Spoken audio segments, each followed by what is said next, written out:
know you make minimum wage. But I need you to open, close, and do the work of 5 people. I'm actually here on purpose. I get free food, housing, and medical treatments. You charge me $500 for 2 tablets of Tylenol? Good news, man. The parts for your car were only $20, but the labor's gonna run you about $20,000. Time for annual raises. Not my problem, and rent is going up $300 next month. Okay, students, I know you already paid $5,000 for this class, but you'll also need to buy the $2,000 textbook that we won't use at all. This luxury unit is only $4,000 a month and only $7,000 extra if you have a cat or a dog. I work 70 hours a week, and I have a master's degree. When it's time for me to be an adult, everything just wants to break down and collapse all at once.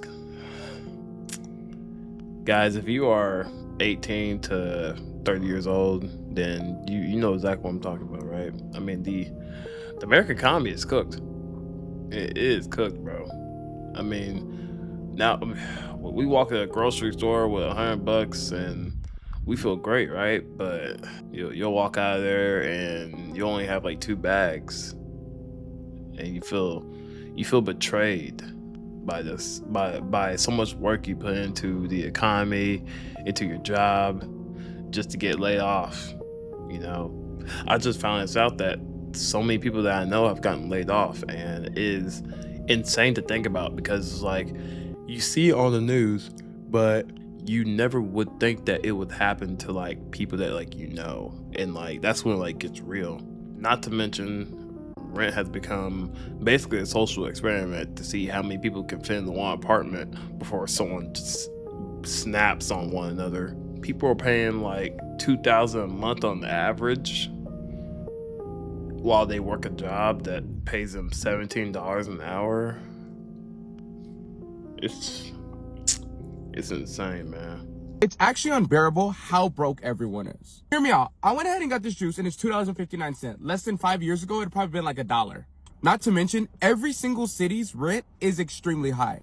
What I mean by that is places where you used to pay like $750 a month for rent for a 1-bedroom are easily going for $1,300-1,400 a month, which doesn't add up, especially given the fact that no one has been getting a raise or the pay has not gone up from any company since then. On top of that, no one can even afford houses. Where I live in Las Vegas, a house averages about $300,000 to $400,000. Now, I don't know about you, but I don't have that much money just sitting in my pocket. That's not including utilities, bills, food, water. There's all kinds of stuff that goes into it. And I was thinking, no one even has wills these days, right? People die. There's no wills. You know, back in the day when you'd see people in the movies and they would be holding up a will and the lawyer would be reading the family the will? That ain't happening no more because nobody has any money. Not to mention, on top of that, the government's trying to tax us on everything. Like gas, you're getting taxed. You want to breathe air, you're getting taxed. You want to drink some water? You're getting taxed. It's so crazy to think that our country's trillions of dollars in debt. And it's like, how? Because you're taking every single penny we got. Not to mention, not trying to get political, but there's a 25% tariff coming on other countries. So that's just going to make everything even more high. If I spend $78 at the grocery store, I only get like 4 things from my refrigerator. I just got here. I just graduated college. I just got a job that I really fucking love. And I have a lot of savings. I was about to move out. And Donald Trump is like speed running how quickly he can get us into an economic depression. If this were 40 years ago, statistically, I would have been buying my first house right now. In 1985, like the average age of a first-time home buyer was 24, 25 years old. And now I have to worry about homes just becoming completely fucking unaffordable, more than they already are, because we're putting tariffs on Canada, where we import a lot of our lumber from. What do we think homes are made out of, huh? If you voted for Trump and you are still supporting him through all of this, get with the fucking program, because he is consistently sliding his dick down your throat, and not only are you thanking him, but you're asking him for seconds. People are genuinely fearful that Social Security is going to shut down. Medicaid's going to shut down. People think their 401ks are going to become obsolete because Trump's just going to tank the US dollar and ditch it in favor of like an American cryptocurrency. These are actual conversations that people are having, and they're not completely unfounded. Every single reputable economist is screaming at the top of their lungs right now that we are doing everything fucking wrong. When we really start to feel the effects of these tariffs over the next couple weeks and the next couple months, that is your bottom line that's going to get hurt. Your gas prices that are going to go up. Your energy prices that are going to go up. Your grocery prices that are going to go up. Your jobs that are going to get taken away once companies decide to downsize in order to maintain their profit margins. It is time to fucking wake up. Stop telling young people to build wealth in their 20s when they can barely build a sandwich with the money they make right now. Because what are young people supposed to harvest? Hope?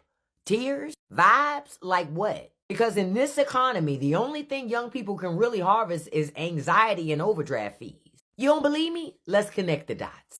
The starting base price for a car now is $50,000. And this is a regular, nothing special, just turn it on car and go from point A to point B. The average cost of a bachelor's degree in America is $58,000. And most families don't have that spare change money just sitting around, so they got to get student loans.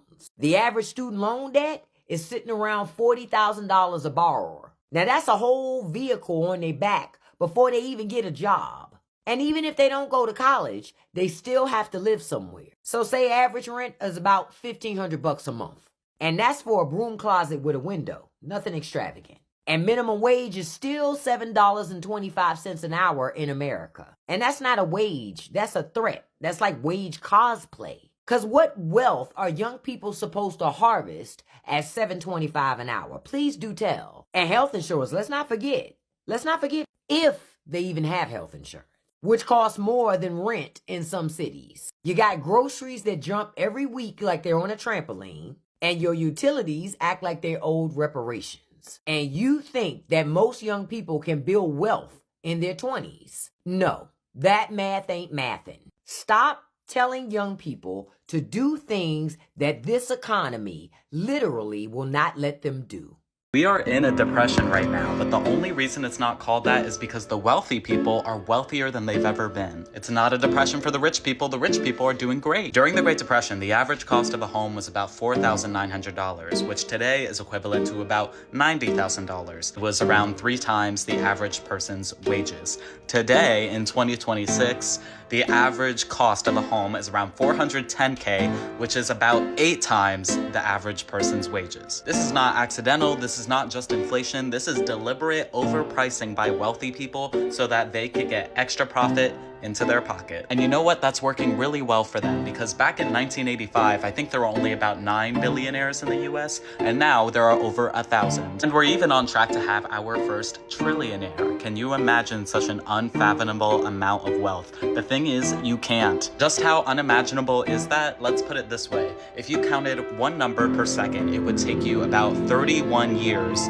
to count to 1 billion if you were counting nonstop. To count to 1 trillion, it would take you 31,000 years. Meanwhile, the average American makes $66K a year. 1 in 4 Americans are living paycheck to paycheck, and it costs about $159K a year to live comfortably. Believe me, we are in a depression, but it's not called that because we don't control the narrative. The reason for the rise in things like sports betting and like influencer culture and all these other aspects of like people trying to get a quick step into the next financial bracket, it's because the economy's failing.